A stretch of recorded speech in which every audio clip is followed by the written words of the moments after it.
शौकत बसरा साहब सीनियर रहनुमा हैं पाकिस्तान तहरीक इंसाफ। बहुत शुक्रिया शौकत बसरा साहब। क्या कहेंगे, नून लीग ने चीफ जस्टिस के इस्तीफे का जो मुतालबा किया है, इस पर सर क्या कहेंगे आप? देखें, ये सिर्फ नून लीग नहीं है, ये हुकूमती जमात है और इनका वजीर आजम है। यानी कि पाकिस्तान की अब हालत देख लीजिए कि आपके जो रियासत के इदारे हैं वो किस तरह एक दूसरे के खिलाफ नंबरदजमा है। अगर हुकूमत खुद और उसका वजीर आजम और 13 इत्तेहादी पार्टियां पाकिस्तान की सबसे बड़ी अदालत, जो अल्लाह ताला के बाद भी सबसे बड़ी अदालत है और आवाम उसकी तरफ देखते हैं, अगर उनके खिलाफ ऐलान जंग कर दें और उनके खिलाफ अगर पार्लियामेंट के अंदर मुश्तरका करारदादें पास करनी शुरू कर दें, उनके खिलाफ ताबड़तोड़ हमले उनकी जात की, उनकी फैमिली से शुरू करने तो कर दें, तो फिर बनाना रिपब्लिक अब किसको कहते हैं? क्योंकि अमली तौर पर वो घर जहां पर भूख हो, अफलास हो, वहां में भी आपको देखें कि लड़ाइयां शुरू हो जाती हैं, वहां पे हालात बुरे हो जाते हैं। इस वक्त आपका मुल्क जो है अमली तौर पर कोई माने या ना माने, मैं एक सियासी कारकुन हूँ, एक वकील भी हूँ, अमली तौर पर डिफॉल्ट कर चुका है। भूख आपके मुल्क में दाखिल हो चुकी है। अभी तो ये जो आपकी एलीट है वो एक दूसरे के खिलाफ नंबरदजमा हो रही है। वो दिन सोचेगा कि जिस दिन गरीब के भी बच्चे जो भूखे मर रहे हैं, जिस दिन वो सड़कों पे आ गए, वो लीडरलेस क्राउड होगा, वो ना आपको छोड़ेगा ना मुझे छोड़ेगा, कैसा इंकलाब आएगा। क्योंकि 22 करोड़ से ऊपर का मुल्क है ये। तो ये बहुत ही अनफॉर्चुनेट है कि जो काम शुरू हुआ है वो ये रुकने का नाम अब नहीं लेगा। अभी भी अकल और होश के नाखून लेने चाहिए। पहले हालात अच्छे नहीं है मुल्क के, अफरा तफरी है, महंगाई है, बेरोजगारी है, अमन अमान की सूरत आपके सामने है। इन हालात में कि कोई कंट्री आपके साथ खड़ा होने को तैयार नहीं है, हुकूमत जिसको अवाम का इत्मीनान हासिल नहीं है, वो बाहर नहीं निकल सकते, अवाम का सामना नहीं कर सकते। इन हालात में अगर एक हुकूमत खुद अपने चीफ जस्टिस के ऊपर चढ़ाई कर देगी, उन पर हमला आवर हो जाएगी, उनके इस्तीफों का मुतालबा करना शुरू कर देगी, तो मुझे नहीं समझ आती कि ये हम जाकर कहाँ खड़े होंगे। अच्छा, इस पे बसरा साहब बात बिल्कुल दुरुस्त है, लेकिन पार्लिमानी करारदादों से ज़ाहिर है सुप्रीम कोर्ट के फैसले तब्दील नहीं हो सकते। लेकिन ये ज़रूर हो सकता है कि मुतनाज़ा बनाने की कोशिश है, और मुतनाज़ा वो कह रहे हैं कि हो चुके हैं, लिहाजा मुतनाज़ा होने की वजह से इस्तीफा दें। मेरे भाई, आप इस बात को लाइट ले रहे हैं। बात जजमेंट के, वो तो मुझे भी पता है कि जजमेंट को जो अब दी हुई है वो सेटासाइड किस तरह हो सकती है, कानूनी तरीकाकार क्या है, उनको नहीं पता। उनको भी पता है वो एक सोची समझी साजिश के ताबे आग के साथ खेल रहे हैं। इदारों को जिस तरह हर से तनकीद बनाया जा रहा है, इस तरह नहीं होता मेरे भाई। हुकूमतें तो प्रोटेक्ट करती हैं अपने इदारों को, हुकूमतें तो खड़ी हो जाती हैं अपने इदारों के साथ।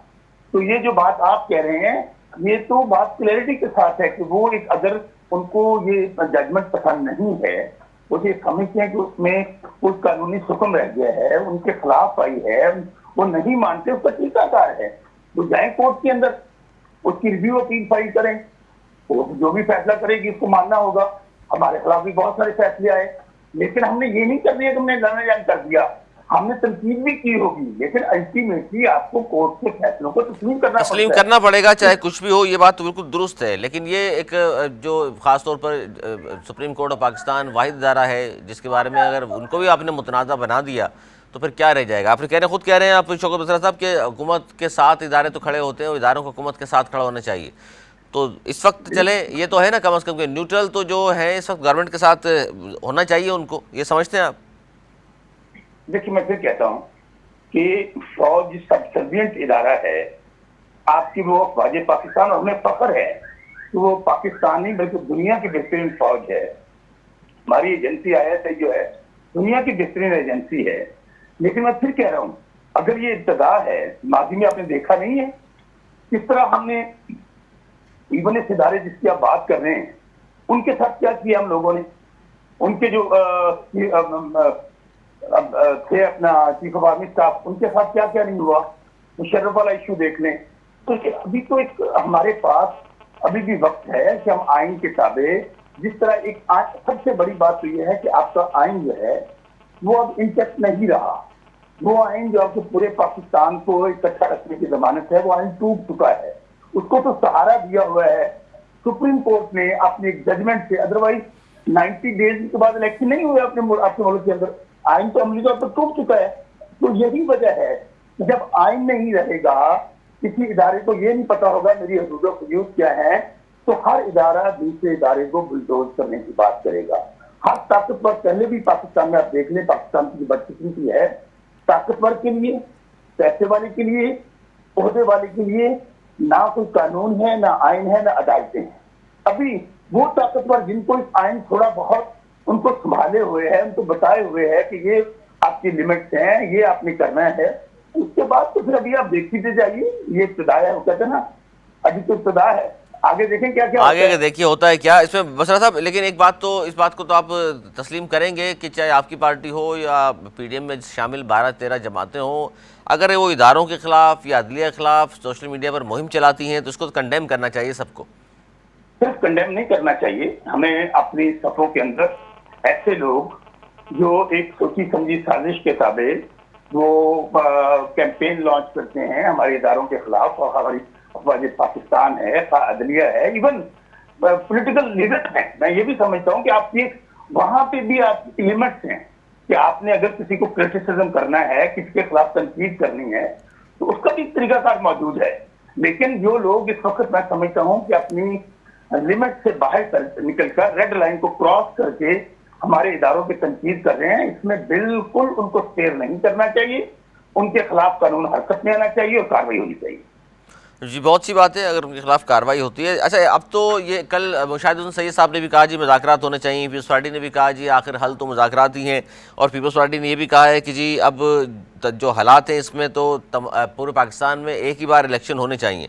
तो आप एक सियासी वर्कर के तौर पर शौकत बसरा साहब, आप भी ये समझते हैं कि वाकई अलग अलग इलेक्शन कराने से बेहतर तो ये है कि पूरे पाकिस्तान में एक ही दिन इलेक्शन हो जाए? बिल्कुल आपकी बात से एग्री करता हूँ और आइन भी ये कहता है, लेकिन हुआ ये बदकिस्मती से कि इसकी जिम्मेदारी भी हुक्मरानों की आती है।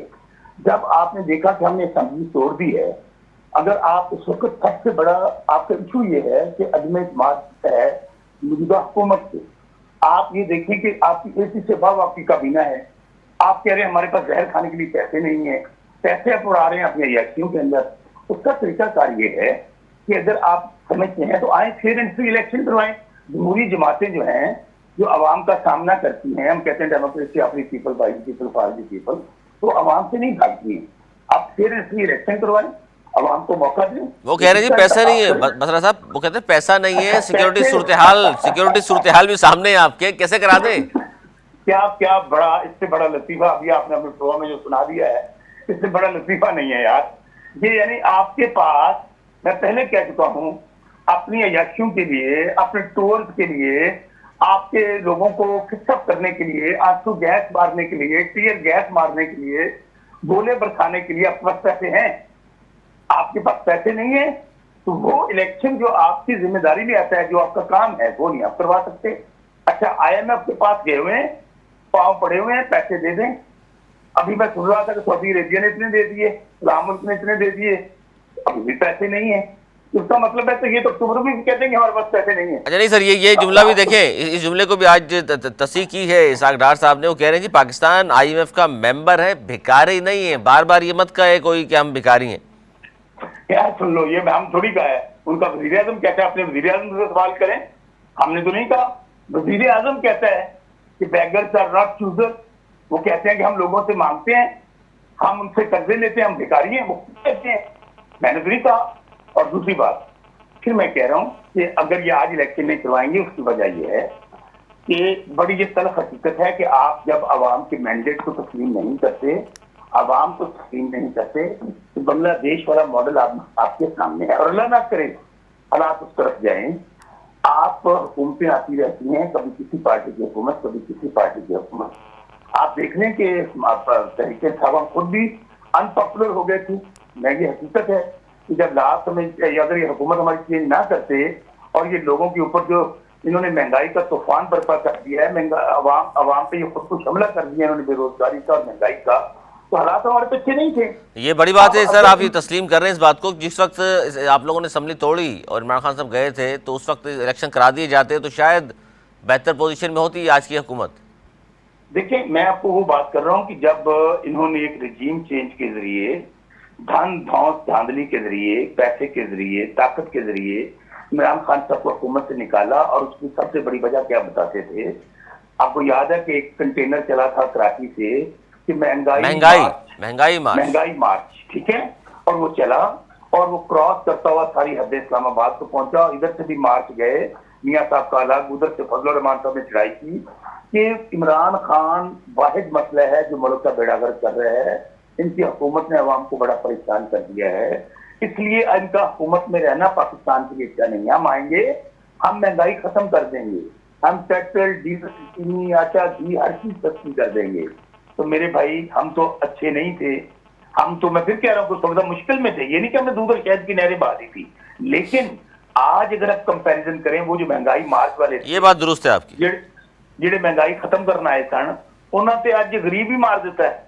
आज हालत ये है इन्हों का फार्मूला, ये फार्मूला है जनाब उनका, ये हाँ उन्होंने फार्मूला है कि गरीब नहीं, महंगाई नहीं मुकानी, गरीब मुकाने ने। बिल्कुल। तो लेकिन एक बात सुन लें, अगर लोग मरने मराने पे आगे हैं ना, अगर उनके बच्चे भूखे सोएंगे, उनको दवाई नहीं मिलेगी, उनको रोटी नहीं मिलेगी, एक कोई भूल जाए कि सारे बच्चे महफूज रहेंगे। वो कहते हैं ना, ऐ शीश महल में रहने वालों हम पर पत्थर मत फेंको। बिल्कुल। जब ये पत्थर वापस पलटेंगे तो शीश महल का क्या होगा?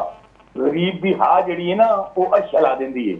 इसलिए गरीबों की बददुआएं ना लें। गरीब जिस दिन अमली तौर पर, अब यकीन मानिए, ये मैं आपको बड़ी सीधा बात कह रहा हूँ, 2 करोड़ का मुल्क है श्रीलंका। आप इस वक्त 22 सुनते हुए आज मुझे भी 30 साल हो गए हैं, आप 25 साल ऊपर चले गए 25 करोड़ से। अगर ये लोग निकल पड़े, और इस वक्त लोग बिल्कुल मेक और ब्रेक पे खड़े हैं, अगर निकल पड़े तो मेरे भाई, वो कहते ना, तक नहीं लिया अपना तीला नहीं चढ़ना किसी का।